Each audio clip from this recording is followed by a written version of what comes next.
you are watching this, no matter where you are watching this, you are sure in for a good time over the next hour, because we are going to be talking about something that just about every one of us who has hopped on the back of a mule, led a donkey through the woods, spent time with equine, has thought about what would it be like to take a longer ride? What would it be like to go out on and have that great adventure you've been dreaming of ever since you were a kid? Well, we've got someone here who has done it, and I'm going to introduce him in a second, but I just want to welcome you and say thank you for taking a few minutes out of your day, whether you're watching live or the replay.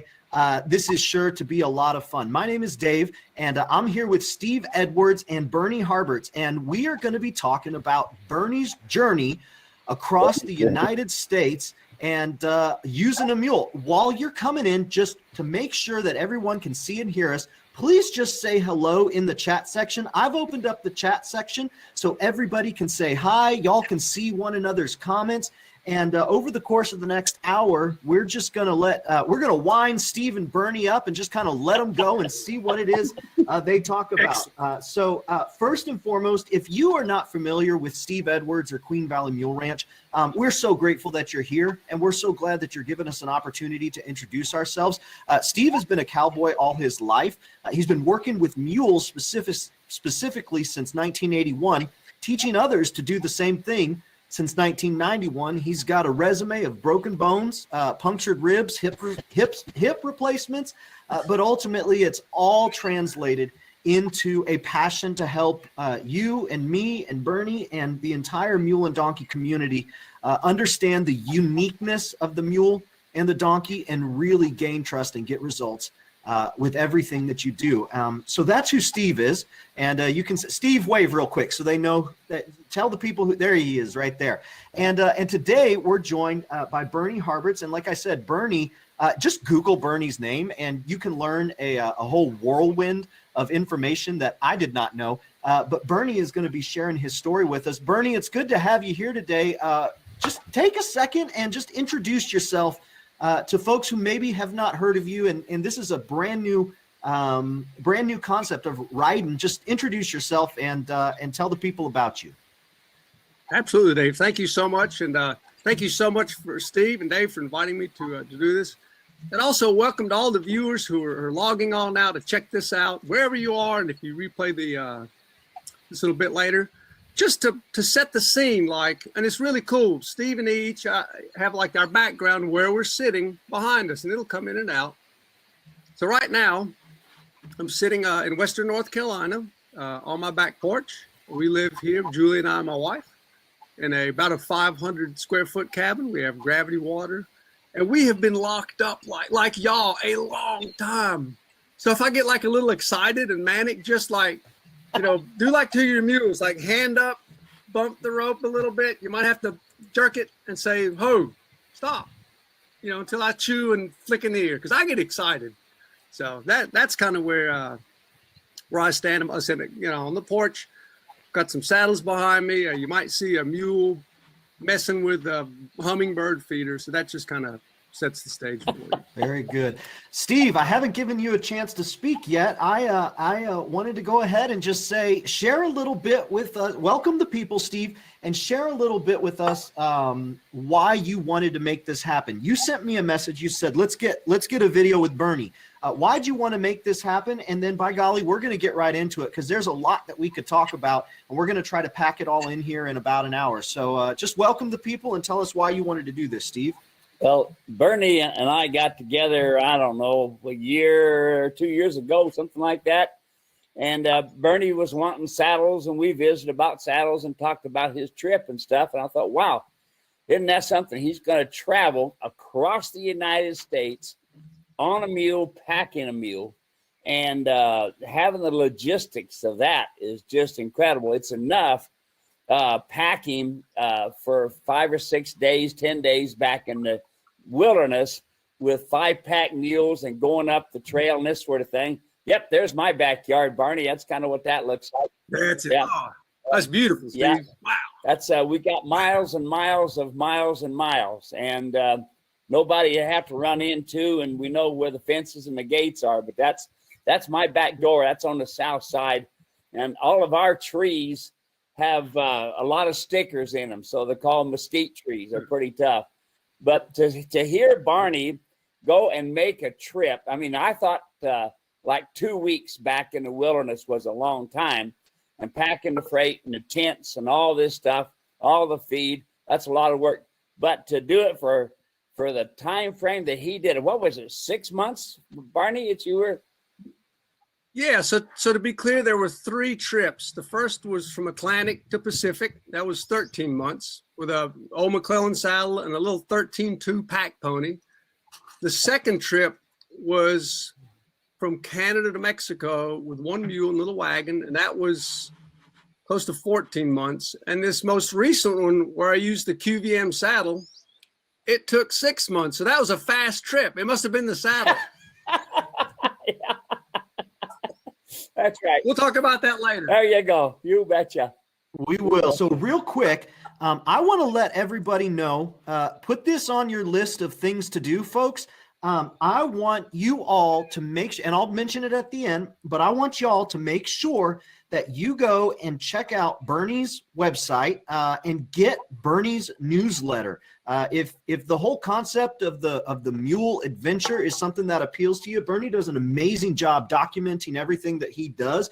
So y'all can go get signed up for Bernie's newsletter. We want to do that for him because we appreciate him coming and sharing his story with us today. And we want to make sure that you have an opportunity to keep up with his story after today. And like I said, you could just Google Bernie's name and you're going to find a whole bunch of tales of adventure and things that maybe you've dreamed of doing.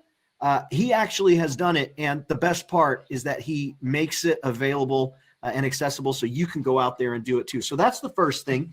And then the second thing that I want to make sure you all do is go check out Bernie's book, Too Proud to Ride a Cow. Now, Bernie's got a second book coming out, and he said we were going to share a little preview of the cover. You got that cover there, Bernie?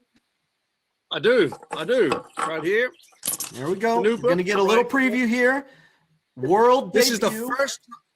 This is the world debut of this cover. We've never even shown the cover. Here it is. This is For Trash to Triumph by Mule Through America. There you go. How about that? Look at it right there. Trash to Triumph, a mule voyage through America.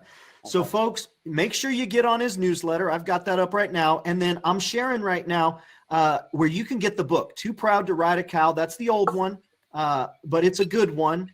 And you'll be all set for when the new one comes out. So let's just, without any further delay, let's just get into what we are all here to talk about. We're going to start off today. Steve and Bernie got together ahead of time, kind of talked about what we were going to do. And we're going to start things off today with just winding them up and aiming between master and disaster, making the transition from a weekend rider to something longer. And Bernie's got some thoughts he wants to share. Steve's going to jump in and ask some questions, and we'll do it. So Bernie, go ahead. Just start talking us through this. Yeah, so it's one thing I'd really like to talk about is this balance between mastering an art with our mules or donkeys, equines, horses, whatever, until you get perfect at it versus just taking off and having everything blow up and you quit, a mile up the road. You can take voyages long and short, either end of that scale, but I think it's really important to figure out where you stand between, mastery and disaster, I guess is the other word. So in my case, I'm just going to talk about my last trip across America. There were a lot of things that I did that were imperfect. Here's the potential disaster part of it. I got married on February 23rd. I bought a mule a couple of weeks later. On April 5th or 4th, I ran over my wife with a mule because he wouldn't steer. And then the 5th, I took off across America. That's kind of an imperfect way to do it. Yeah. You don't, that's not a great way to do it. But the point is, you got to start somewhere. And along the way, we got better. We tweaked things. I have, I guess, a very high level for imperfection. But what's important to learn, to bring this back to people that don't plan on riding, across a continent, is really think about what's the next step that you want to do. You might want to go spend a night out on the trail with your animal, which is a great place to start. And I've done that on other trips with animals that have not, been out overnight before. So pick those simple steps. Let's say you want to do an overnight ride. Practice picketing, just pick a way that works for you, whether it's highlining or a leg hobble. Practice that until you get good enough. Figure out where you're going to sleep, camp in your backyard, get those steps, and then just go out for one night. But please, and I'm like imploring you guys, don't wait till you're like ready, because you won't leave. Go talk to every, guy in a bar. I'm sorry, but there's a lot of dudes, and y'all know who you are, who you're close, but you've got the stories. You just haven't been the dude in the stories. And the point is, just come on, you're so close to going. So I would really encourage every one of you, and what individually your dream is. Maybe you want to ride up the road to the store and get an ice cream this summer. Maybe you want to go out overnight. Do it. Just break it down and do it. You'll be fine. You'll be fine. Good. So that's kind of the big view of this real balance. And I think one of the risks we have in this information age, we have got so much information. You get information paralysis. So, it's a real issue, messing with mules and horses and donkeys. Yeah. So get good enough and let it ride. Wow. So you run over your wife with your mule, and you get married, I should say, and then you run over your wife with the mule. I knew you were going to pick up on that, Steve. I knew it. I saw your eyes light up. Oh, yeah. I guarantee you my wife's been in a couple good wrecks with me. She got to where she didn't want her to go out with me. It's a wreck looking for a place to happen. But them things happen. You drive a car, you got a bumper on the front when you make a mistake, a bumper on the back when somebody else makes a mistake. The things are going to happen. You have to understand that, So you just have to decide, like a lot of people, would fly an airplane or ride a bicycle, and we choose to ride something that all he wants to do is eat and poop, Yeah, it's there's this margin, but to I guess bring you ahead on that, how that progression worked. The reason the mule kind of crushed into my wife, and this is all in the Trash to Triumph book, was because he didn't steer well enough. Well, there are reasons and there are ways to improve that. One thing I found very helpful that I did not know about after thousands and thousands of saddle miles, and you'll know all about this. I should have called you, Steve, is to put a hobble on the bit. I use snaffle bits, and it's just a little leather strap that, connects the bit, and it keeps it in a kind of emergency situation from pulling out. And so, I learned these things. And now the mule he's a wonderful, wonderful mule. Wow. And I'm really fortunate that Julia, my wife, and I, we've had a wonderful mule trip together. But we've learned, you should interview her about the Bars mule that she rode to Virginia from here. Wow. But it worked out. out. So I would encourage people, just find those steps and get out, because mule travel is a wonderful whole new dimension to add kind of to your skills. As you'd agree, Steve, because you spent a lot of time in the backcountry. It's a whole different thing than staying around the barn, which is also fun. Oh, yeah. Well, you go just 10 miles to the north and you got 90 miles of wilderness here, the Superstition Wilderness, just miles of it. I've packed the Grand Canyon. I've packed at Yosemite and packed into them lakes and stuff, all that country. But I haven't rode alongside of a road with all that traffic and all those people and houses and stuff. And that's got to be challenging in itself.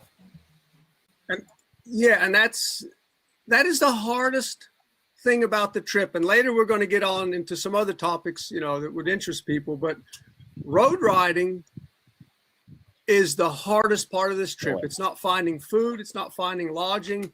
It's road riding because there is so much traffic.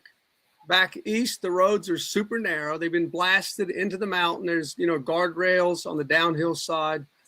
People are texting. They're not paying attention. I was hit in my wagon. I've seen, I've had so many close calls. The first day out, probably 7 miles from where I'm sitting now, riding up the road. I've gone from a 2-lane highway to a 4-lane highway with a center turning aisle. I'm riding Cracker, my saddle mule.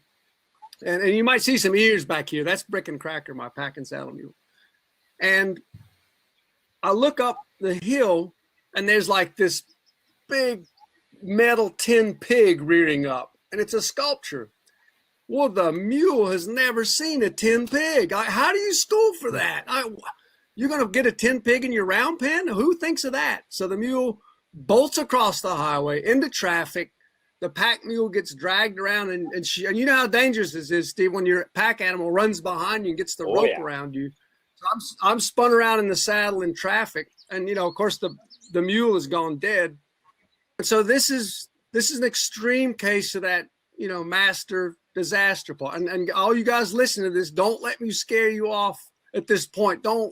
That might be a little extreme for you, but you can't train for stuff like that. You might, but it'll take you forever. So the road riding is the number one biggest thing. Another thing that really struck me, especially back east, you've got these narrow shoulders. You'll have in North Carolina lots of logging trucks. And when they built these roads, they cut the mountainside, which is here, the tall side, and then they dropped off to the creek. So you have almost no shoulder as opposed to out west. Well, as these vehicles come roaring by you, you're on your saddle animal. You've got your pack animal trailed out to your side because it can't be behind you, because if it's behind you, it'll spook around you. So you're riding up the road, pack animal at your side. The saddlebags are hitting the steel guardrail, bump, bump, and behind you, you hear this. It's the downshift. It's the Jake brake on a big old logging truck. They can't stop. They can't stop. Oh my! And they come roaring by, and it's just, you can feel the pressure wave of that truck hitting you, and it goes in. Well, when it comes from behind, it comes in through the back, through your backbone, through your ribs, and then it projects out your chest. And when you do that, oh my, 50, 100, 200 times a day on some of these major roads, by the end of the day, you feel like you've been blasted with this massive ultrasonic cannon that starts to it doesn't melt your bones, but it feels like it's crumbling your bones and like jiggling your innards. And so this is a whole different style of riding, this long distance road riding. And that's, unfortunately, if you're going to take an east-west trip across America, it's a lot of road riding, because your major trails, your Pacific Crest trails, where horses are allowed, and I'm saying major trails that allow horses, they're north-south. East-west is a little tougher. And plus, I just wanted to take off across the country. So this was a really unique thing that I just wanted to share with people, to give them a sense of what it's like to ride a mule, lead a mule, and get so close to traffic. We probably were passed by tens of thousands of cars, hundreds of thousands of cars, trucks, motorcycles. So it's tough, and it's all, I got to say, voluntary. Ooh. Nobody made me do this. And a brand new wife sitting at home too.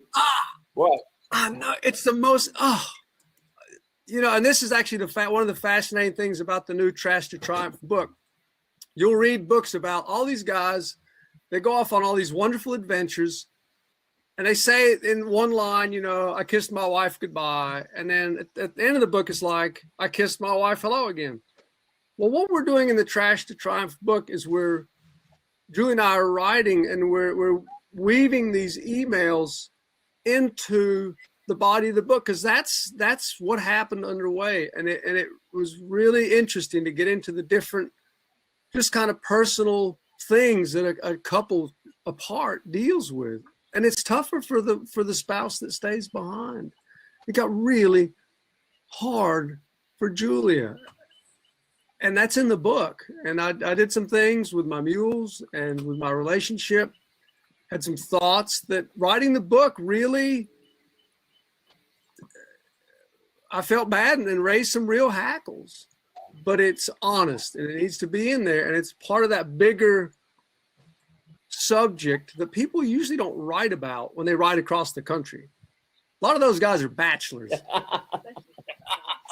What do you think about that, Dave? Oh, yeah.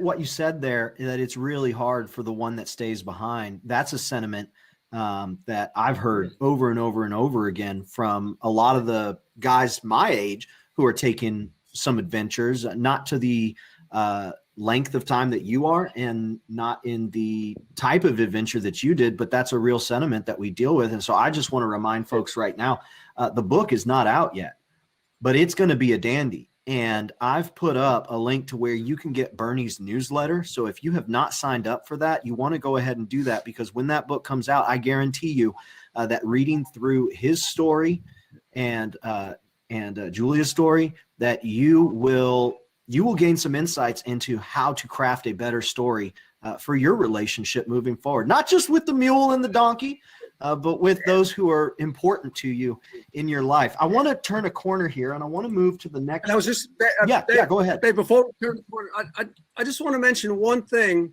and I'll be really brief about this. I think it's so important to take the spouse or the partner, whoever that is not coming, their view into mind, because Julia is a lifelong rider. She and I rode from North Carolina to Virginia and back on 2-3 pretty squirrely mules. She has done this. She really, really, really, really wanted to join me on this trip. And yet she had a commitment, just a commitment at home, a very good reason that she did not go. So be patient with your spouses. Understand this. Do take those trips, but also work with your spouse. So and I'm just going to leave it at that. But she's been tremendously patient and understanding, because she so very much wants to go. And we do have our next big trip planned out west. Hot dog. Okay, turn the corner, Dave. Take it away. Let's turn the corner, because here's the deal. One of the things that, no matter how much ground foundation training needs to be done, so many folks are interested in getting in the saddle and beginning to ride. And a lot of them will wind up using whatever they have on hand. And you made some changes. You've made some changes, and you wanted to share a little bit of that story. 2 mules for my saddle, from that old cavalry saddle to something that was made for your mule. Steve and I know, like, folks are interested in saddle and making sure that it stays where it's supposed to be, especially on the mule and donkey. And I would imagine that's even more important on a longer ride. Go ahead and take us through that part of your journey. Yeah, and this is a really important thing. It's a perfect transition from that kind of from disaster to master, which is the way it works, incidentally. I'm a big believer in using whatever you got. I mean, the pack pony I found to go North Carolina to San Diego was 13.2, is a little pony. All I had for that trip, and you'll see it behind me, I'm not coordinated enough to mess with the camera, but I will duck. This is the saddle that I took my first trip in. Is it because a McClellan is an awesome, great saddle and I went out and bought one? No, it's because it's what I had. And so I just sewed on some straps for stirrups. I made my own pads out of foam and little cotton sheeting. And then this saddle went 3,500 miles across America. I will also tell you this. The first time I rode it, I had a bit of a runaway. And the saddle was rigged hey, these are the mules bickering. And so I had a runaway. I I set my right hand. I grew up riding English in a lot of races, so I dropped my left hand, pulled up my right hand, pulled the saddle like right out of the picture, right over the shoulders, through a trailer. I go running through a trailer park under all these dogwoods. There's no britch and no breastplate. The saddle, and y'all know this horrible feeling when you look down and it's like you're looking at a comb and then you're looking at the ground. And that's where I and the saddle ended up, just in a heap. Undeterred, I rode that saddle to San Diego. Second saddle, and I'm just going to mention brands here. I just mentioned what I used. Second saddle was an inexpensive Abetta saddle that Julie and I rode. We got 2 of these. We rode these little, they're Abetta lightweight saddles, fiberglass tree. They're all, I think, Cordura.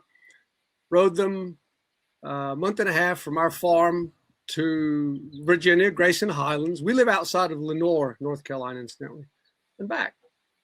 And those worked okay, but we did start noticing when I got back 2 little dime, this is where, Steve, you're going to start nodding your head, dime-sized patches of white hair right behind the shoulder. Mm-hmm. And so then I thought, long story short, I called Steve for help. And so Steve explained, and so whenever I do this piston thing, I always think of Steve, because Steve taught me about, mule motion, how they move differently. And I started looking at my animals and understanding that there was a better way to do it. I had gone thousands of miles in saddles that were good enough. And that's when I would say I stepped more to the mastery side of it. And ordered, I'm going to pan here, ordered this, y'all help me out. Tell me which way to point, guys. So I ordered this Queen Valley Ranch. It's the Trail Light model from Steve, which is great. I ordered it 5 months before my trip. That was the mastery part. But then the disastery part hit. The saddle was stolen when the delivery driver, dropped it off in front of our gate, half mile from the house. Long story short, the delivery outfit fought Steve and I for 4 months, and that was a freaking disaster. Steve, out of the goodness of his heart, sent us another saddle, and I'm not going to get into the details of this too much, but I got this saddle on I think it was a Thursday. I fit it to the mule Friday, and I took off for Idaho on Saturday. Wow. We're back on that mastery disastery spectrum. So with the new saddle, it made a huge difference. It really got freed up those shoulders that Steve talks about, straighter bars. So we didn't have kind of the pinch points. And then another thing that came along with the saddle that was every bit as valuable as the saddle was all the advice that came with it. So the year I took this trip, 2019, was horrendously rainy. It was record-breaking rain. And about 3 months into the trip, I started having some real problems with losing hair under the pad. I was using one of Steve's pads, and I called Steve because I was trying everything. I was trying padding it. I put my wool blanket on top of the pad and then the saddle on that, thinking that was too much padding. But that's where calling Steve, the saddle designer, maker, the guy, associated with the saddle, who explained, what you're doing is you're galling your mule's back. You're cooking it. You're boiling the back under that heat.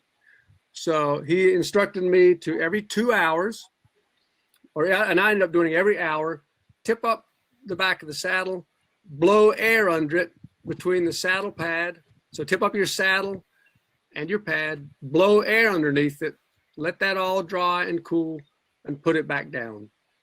And so that advice that came with the saddle was every bit as the technical, the way that saddle was built. So it's a very important to think if you got, whoever's listening, if you're looking for a saddle, there are lots of saddles that will fit mules. I mean, look at this old McClellan. This thing, it worked. But really keep that in mind when as you are looking for the saddle. Think hard who's attached to that saddle. So that's kind of my thoughts on saddles. And the other thing, really interesting, I want to mention really quickly. As I was riding, my typical schedule would be, I averaged about 12 miles a day, 10, 12 miles a day. I would ride on a typical day, 4 hours in the morning, and I would take at least one break, to cool the saddle, if not two. Take an hour to an hour and a half lunch break, let the mules eat. We'll talk about that later. And then I would ride 4 more hours, repeating that end of the day. And what I started wondering as I sat and rode, and you guys do this next time you ride, look at that saddle horn going back and forth. And then you start counting. You just start counting. Well, I'm lazy by nature, so I thought there's an easier way to do this. So I bought a pedometer. One of those little things you count steps with. You stick it on your leg or whatever. I put it on the mule's bridle, Cracker, the saddle mule's bridle. And what I learned, and if this porch rips off, you'll know what happened. I'm going to send Steve some new mules. Hey, guys. So what happened is what I learned from the pedometer experiment is that at the end of and I'm just rounding off number, like a 30-mile day, 25 miles is a long, 25 miles is a long day. Those mules were putting in over 100,000 individual steps. So just a rough number, to go 20 miles, it's roughly 100,000 steps. So just think about 100 footfalls. Think of all the wow. Every time that saddle moves back and forth, think of all the stress on the joints. And so it makes a huge difference to not only have the proper saddle, but understand how it works. Like, I'm a guy to talk, given my rocky start, but I'm learning, Steve. Good for you. Good for you. So that's my kind of speech on saddles. And I just wanted to give folks the progression so you guys will understand that I've done the majority of my travels without the perfect saddle. I mean, you can do beautiful, amazing stuff with stuff that's good enough. It's more important to get out there and do your overnight rides, do the stuff you want. I may have to break up on, they might be titles for it. So, yeah, so that's a little on the saddles. Did you have any thoughts, Steve, or? Oh, I've always got thoughts. I'm thinking, I don't ever want to make a trip like that. No. I think I stunned you. It's tough enough. When I had a bull hit me last year, and when you get a 2,000-pound bull hit you, that's quite an experience. But to think about a truck that weighs probably 20 tons, that's getting ready to hit you, and you got hit by your wagon. That was incredible. Right. But I've done wagon trains, like 50, 60 miles when we're all in a big row, and I've done those, and and that wasn't bad, but still the noise of the wagon. It was a 1901 John Deere chuck wagon. The noise of the wagon and the team going. People going by, blowing the horns, thinking they're being really nice, waving at you, Yeah. And don't blame them. Yeah, and that's understandable. People don't realize. But here's the deal: you cannot desensitize these animals for everything. I mean, who's got a big metal pig that they can put out there in their corral to protect them from a metal pig? Okay, what about I know where I can get you one, yeah, Steve. Thank you. What about a semi with a Jake brake? Folks, you can't desensitize to that. It can't be done, It wasn't, you got to remember now, this wasn't the mule. This was the rider was able to take care of things, all right? It was the rider. You are the one responsible. And here it is.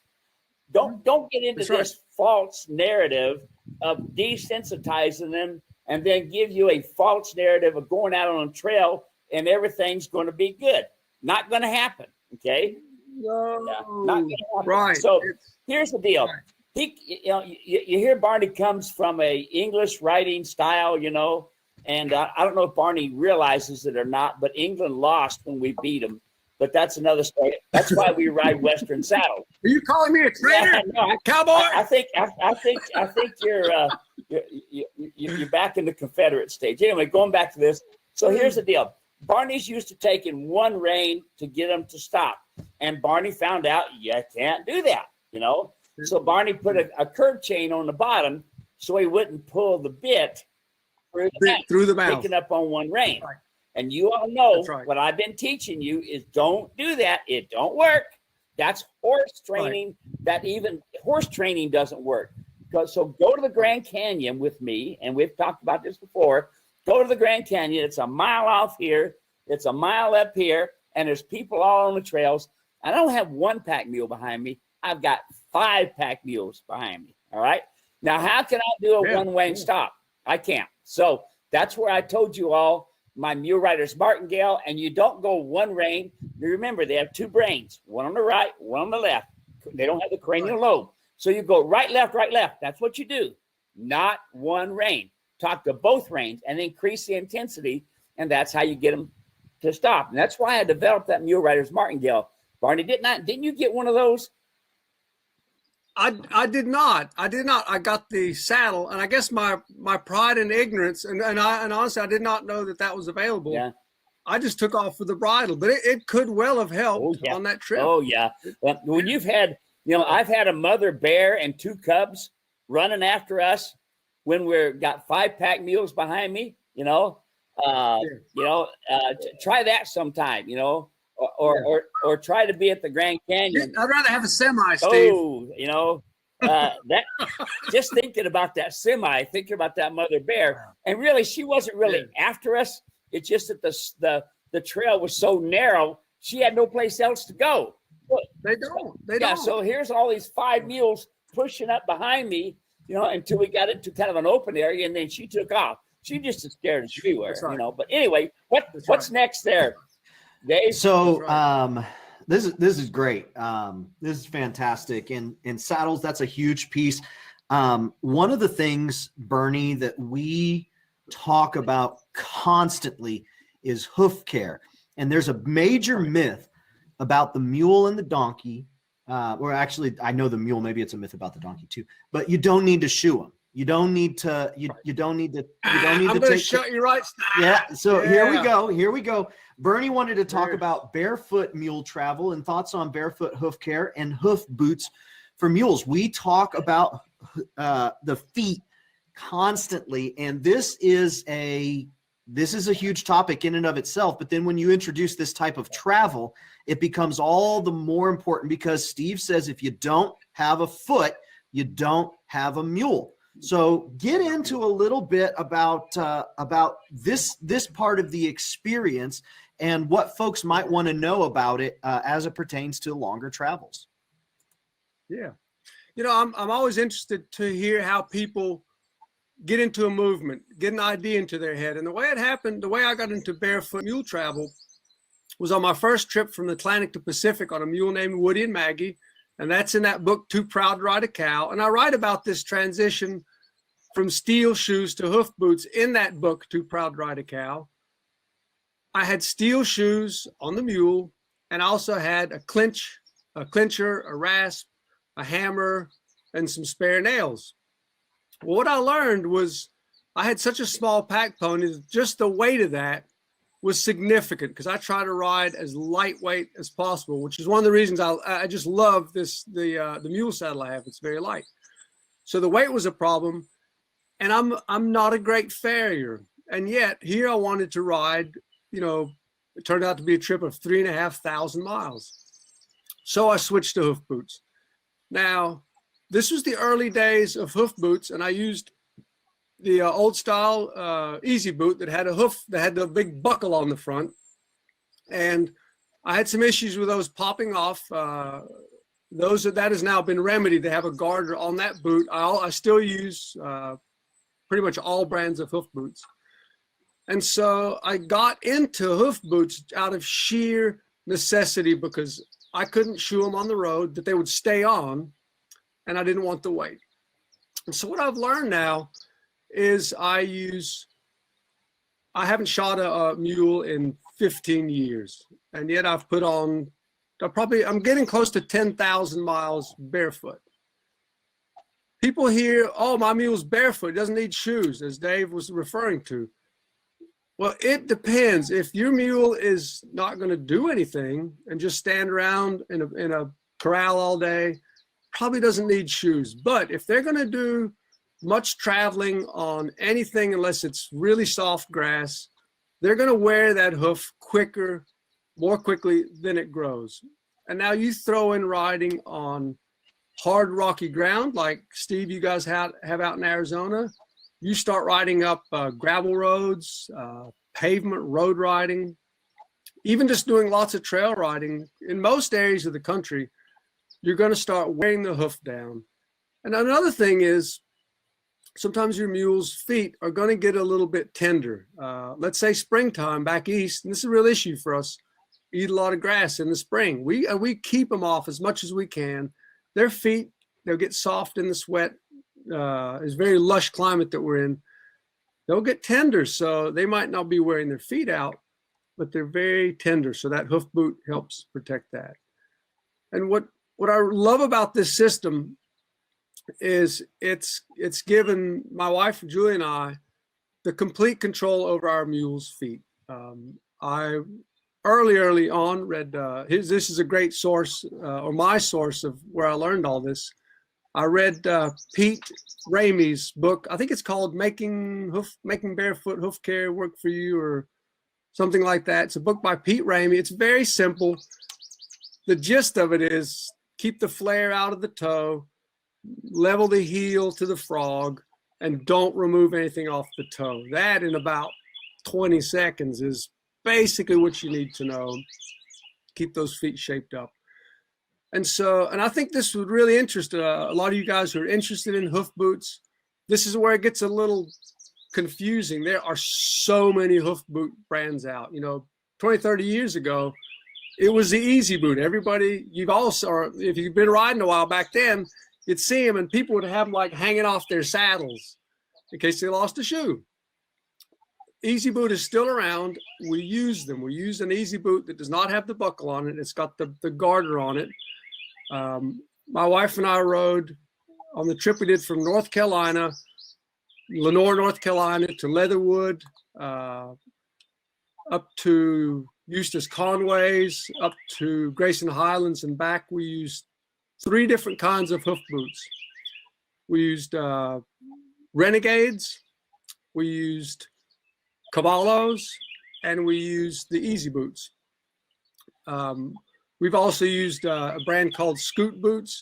And then we wrote up a big report on those first 3 boots, how they performed. And this is real life, out on the road, on the highway, with logging trucks. People say, well, they're not good in rocks. Well, go look at the photos. It's called the Hoof Boot Report.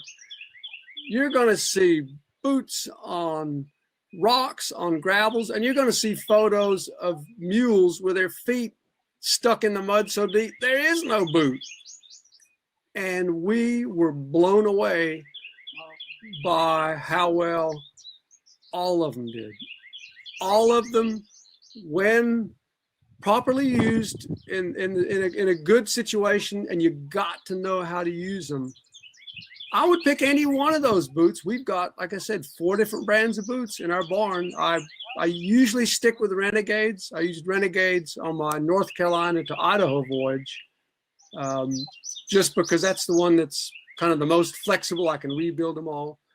But those boots are out there. And guys, if you're thinking about going to hoof boots, really give it a thought. If you don't feel you're ready to trim your horses or your mule's feet, your donkey's feet, find someone who can do some barefoot hoof trimming, who's got experience with hoof boots, because there are quite a few adjustments. It's kind of like taking one of Steve's saddles with a breeching and the breastplate and throwing it on, and it's like the mule starts bucking, and you send a photo to Steve, and it's like, well, buddy, you've got the breeching cranked up so tight, it's cutting him in half like do it right.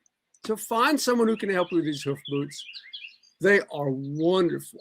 One comment I get a lot is, well, my mule has got really like U-shaped feet. You know, a horse's foot is more round like this, and a mule's is more like a U. Get that comment all the time. They won't fit. I've made them fit, whether it's with shims. You can see that on the riverearth.com site, whether it's the style of boot. I pretty much guarantee I will get a hoof boot that will fit your mule comfortably and it won't fall off. And I get up to 1,000 miles on these boots. So it's called the Hoof Boot Report on riverearth.com. And one just last little thing I want to mention on this.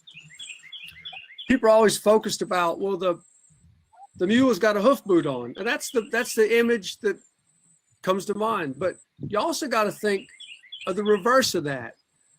When your mule has nothing on its foot, no steel shoes, you can go out and ride your mule barefoot. I ride mine almost 100% of the time. Just this morning, we took 3 of our mules and my wife Julie's pony up and down the gravel driveway barefoot. So it's odd. The more you use hoof boots, the more you can actually use them barefoot. That hoof will toughen up, like your feet, you know, when you ran around as a youngin' in the summer. So huge fan of hoof boots. So again, check out that's called the Hoof Boot Report on riverearth.com. I think it'll help a lot of mules. It'll help a lot of mules. So that's kind of what I had on that. Steve, I know that there's a lot of different thoughts on hoof care, and we have not really talked about hoof care in the context of what Bernie has experienced. Do you have anything that you want to add there? And one of the things that I'll mention is when we've talked about hoof care in the past, Steve has just said, I'm going to share, just like Bernie said, hey, this is what I've been doing. This is what's worked for me. I'm going to share it with you. And Steve said the same thing. Steve, anything you want to add or any questions you want to ask of Bernie, or anything you want to share your thoughts, maybe just to give people a little bit more context, and then we'll move to the next part. Sure, you bet. We took Best for America by Horseback TV program. We went from Mexico to Canada, and I joined them on a part of that. And I happened to join them just about the time when there was about 10 families, a husband and wives, and a couple of them had kids, that all come from, I don't know, North Carolina, South Carolina, something like that. And they were all barefoot. And one of the things that the head of the program mentioned is, look, these animals aren't going to make it. Oh, well, we've been doing it all these years. Good. They made it exactly 10 days, and they were crippled up, barefooted. Yeah, not cool. Yeah, and they not cool. Yeah, and where they had the problems was when we went across country, Arizona, New Mexico, Canada, and New Mexico and Texas, and this sort of thing, especially when you go through New Mexico, we have lava rock, a lot of that. And it just cuts through steel right now. And the boots, the rubber boots, the ones that I've seen, and I've got several boots down here now of the companies that have been sent to me. And then I've wore them and sent them back to them and showed them what I run into. Yes, the foot is narrower on a mule, and that's where the majority of companies are messed up. You know how to design and put different things in, and that made the difference. Most people don't have that type of being able to fix it, know how to do it. Right. The downside of the mules is the donkey foot. We have a 1,000-pound mule riding on a triple-aught shoe when he should be riding on an aught or even a 1. So we have that narrow foot. And when we have that, the downside of that is most people don't realize that when you shoe, you only shoe with 4 nails in the front only, leave the back half of the foot alone. But why is that? Because that's the prominent point of the donkey foot. That's when you see the shoe that goes like this, and then the quarters are real soft. Well, what happens is the quarters are soft and they crack, and that's how you flip off a shoe, because they put 6 or 8 nails on rather than just 4. That way you have expansion and contraction. So that's that one part. The next part is, since we do have the donkey foot in there, it's important that we realize that contraction of the heels is very, very prevalent. And that's where steel helps be able to fix the contraction. If you don't have a big, fluffy frog, then you don't have good blood flow up and down that leg. So I don't know what your frogs look like. I haven't seen your animals, but the biggest problem with mules body-wise, besides being everything that a horse would not want to be, with hawked and splay foot and pigeon foot, all this other thing, is because we didn't do anything back when they were babies. We didn't barefoot them, trim them properly when they were babies. And then when their bone growth was fully there at 7 years old, then they were crooked feet because they didn't do it. So, Right. But the one thing that you did, Barney, is you took the shoe that fit the horse and you made it fit the mule, which most people can't do. Right. So good for you. Right. And I'll interrupt there. First of all, Steve, my mule's frogs are pornographically lush. Beautiful. Wow. That's what But that's not what I was going to say. Like, what I would say is that if any of you guys are hoof boot manufacturers, it would be great. And all the mule people are saying, please come out with something designed for mules, a little narrower and something that'll accommodate that little higher heel. Because as you know, Steve, I've got a walking mule. His heel isn't this tall, it's this tall. So if the hoof boot manufacturers, if one of these guys would come out with a boot that fit mules, and there's so many mules out there now. Oh, yeah. That's just a hint, guys. You'd sell a lot of boots.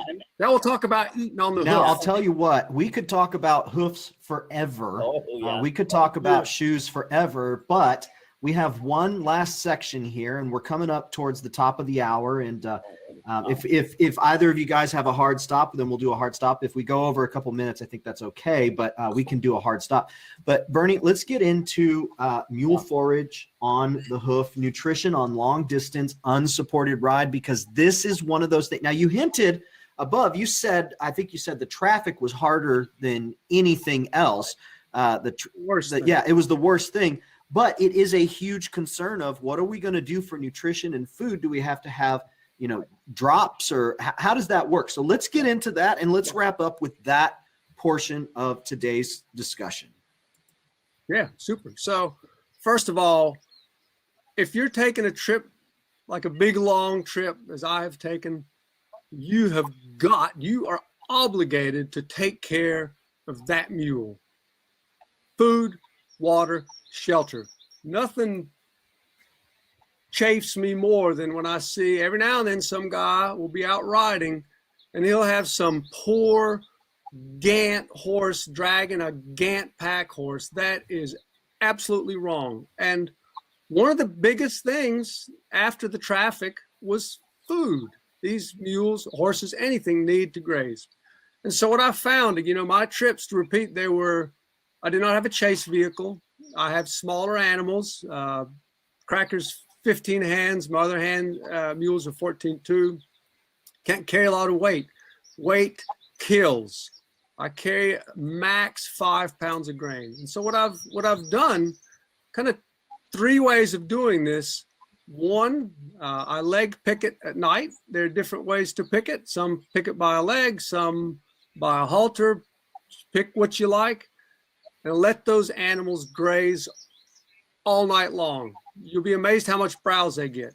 Second thing, I break every day religiously, minimum for 1 hour. It takes me 20 minutes to untack, 20 minutes to resaddle if I'm in a hurry.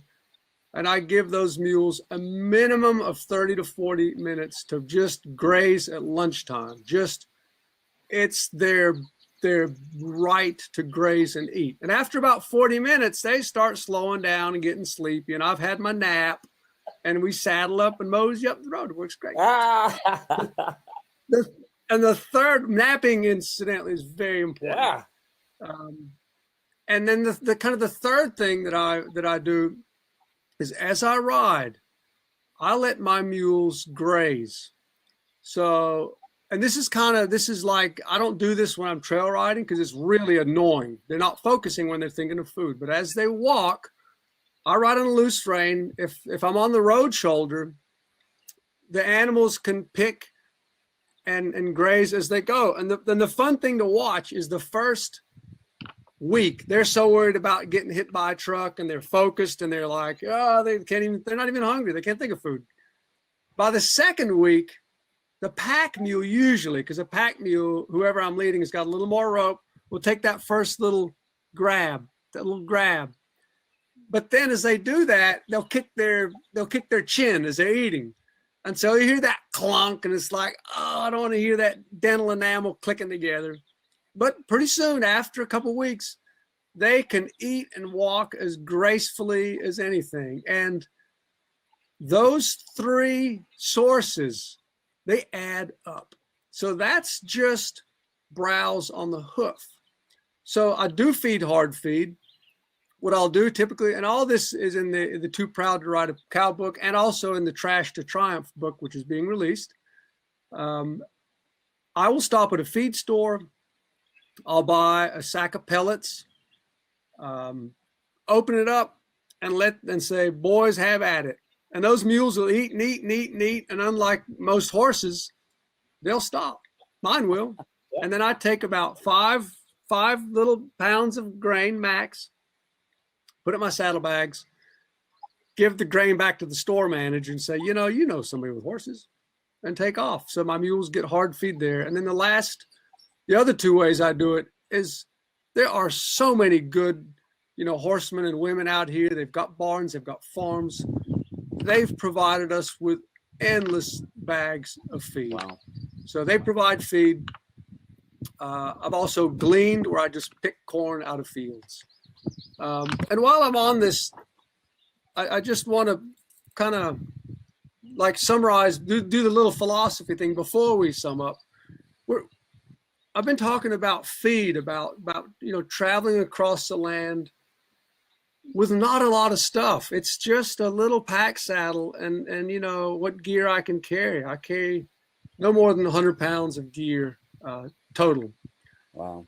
The people of America have been absolutely incredibly generous on all these trips. And if you do have the fortune of traveling with this, with your mules, wow, accept that generosity and then pass it on, move ahead. And so I make a real point after these long trips to really try to give more than I received on these trips, because you can't take these trips as I take alone. You might just see me riding up the road, or in a photo where there's nobody in sight. But what you're not seeing is thousands, and I mean thousands of people lined up beside me, in front of me, with me, helping me out as I travel, helping my mules. And that is the real essence of and joy, wow, of this travel. Pass it on. Wow. Give it back. How about that? That's my philosophizing. Good one. Good philosophy in there. Yes, there is. Yeah. So that's about the food. Do we have time for questions? I don't know. You know what? We're going to have to do this. I can see this now, Dave. We're going to have a Bernie Harberts part 2. I think we're probably going to have to do that. Bernie, do you have? I could ride out to sea, Dave. Do you have a couple minutes, or do you have a hard stop at the top? Yeah. Sure. No, I got it. Steve, do you have a couple minutes? Yeah, absolutely. Yeah. Very good. Yeah. So, folks, we will take. Let's do this. We'll take 2 questions, and if they're quick questions, maybe we'll take a third. I know that the thing that you just said to me, or that you just shared, which stood out to me, was capitalizing and taking advantage and embracing the generosity of people as you go along the way, and not taking the trip alone. Of course, folks, when they hear "don't take the trip alone," they might think, "Oh, well, yeah, take somebody else with you." But what you're really emphasizing there is the idea of no, like, interact with the people as you go and involve other people. And you were very diligent to update your website, riverearth.com, and share your adventures there. We got a question coming in here from Raymond. He says, do you guys ride trail in the Comanche area? Enjoyed the program. Either of you guys ride in the Comanche area? I have not ridden there, Raymond. No. How far is it from Lenore? How long would it take me to get there on my mule? You may have just given Bernie a challenge there, Raymond. You may have just planned out 2025 for Bernie. That's right. Sorry, Raymond. But you should go, Raymond.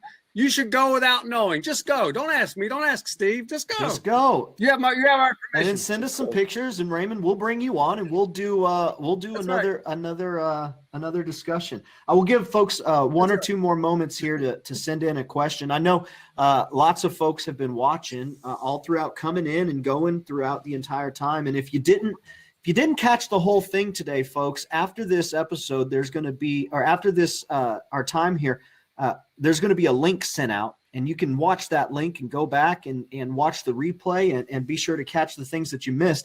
Lydia says, okay, you need to take a trip up to Canada. Have you been up in Canada much there, Bernie? Lydia, you need to get to Newfoundland. So Lydia, this Canada is stunning for mule travel, horse travel, anything. A few years back, I took a mule named Polly and started up on the top of Newfoundland. Newfoundland is like a thumb. Started in St. Anthony and went down across Newfoundland with a wagon. This is posted on riverearth.com. And then also the other trip, the second trip I started was the Lost Sea Expedition. And Lydia, you got to see this. It started in Neptune, Saskatchewan. And that is the voyage with the one mule and the tiny little yellow wagon all the way through 10 states to Mexico. Starting in Canada, you can stream the Lost Sea Expedition on Amazon. So check it out, Lydia. Keep an eye out for it. If you just search River Earth Newfoundland, you're going to find a lot of stuff. Just Google will pull up the website. You're going to find a lot of stuff from Bernie's website there. We've got, let's see here. Oh, it just came in. Let me scroll. Sally says, we are wishing and hoping for now. Got 2 mammoth donks to take that trip. Okay, here's a question. Dick says, Bernie, could you demo at some point how to make a horse boot fit a mule? Have you done anything like that, Bernie? Yes. Is that on the website? So that is on the website. That is not. I'm actually working on a whole series of specifically that article. But if you look around the website, and just look up hoof boot stuff. I show in one case how I made a shim. This is for an easy boot, the old style easy boot. As I said, I use Renegades. And the most important thing I've found on the Renegades, a lot of your mules, one of mine has got a really high heel. And so, you can loosen the cables on that particular boot to make those fit. But I really should put together a series or an ebook on that. And I want to give a shout out too, real quick. I just saw Angela Wood came up on the comments. Angela Wood, for anyone who hasn't read her stuff, amazing wagon traveler, horse person. Great to see you, Angela. Very good. Good to have you here, Angela. Let's see here. Love hearing, put together so we've got some agreements here, Bernie. Put together what you know about boots and mules. So there we go. That's it. I think all of the major questions that came in, we answered those throughout the entire time. So folks, thank you so much for sharing part of your day with us, as we say every single Wednesday during our live Q&A, which if you don't join Steve and I for that each Wednesday, please do go to muleranch.com. You can find information there. But we know that your time is precious. And so we're very honored that you would choose to spend some of your time with us here today and allow Bernie to share some of his story. Bernie, is there anything you want to say here before we're done? Well, Dave, I want to thank you for organizing this, Steve. It is absolutely wonderful that you're bringing this series together. Yeah. And to everyone out there with your horses, mules, donkeys, try something new. Try to get to that next step that you want on that scale of, mastery versus disastery. You're thinking of something. I know you are. Don't have to ride across America, but just get to that next step. Whatever it is, you know what it is. So thank you guys so much. That's awesome. Thank you, Steve. Anything you want to say to folks before we're all done here? No, I'm just amazed sitting here listening to Barney. I've watched his video with the expedition. That's incredible, and I read some of the stuff on the website. Wow, he's a lot more energetic than I am when it comes down to doing expeditions. I thought packing into the mountains was quite the deal, but to go on the road crazy. Like this, wow, that's incredible. Good for you. Well, hey, we'll get together again. We got to do a Bernie Harberts part 2. Yeah. Let's do it. Yeah, it'll be great. Let's do it, Steve.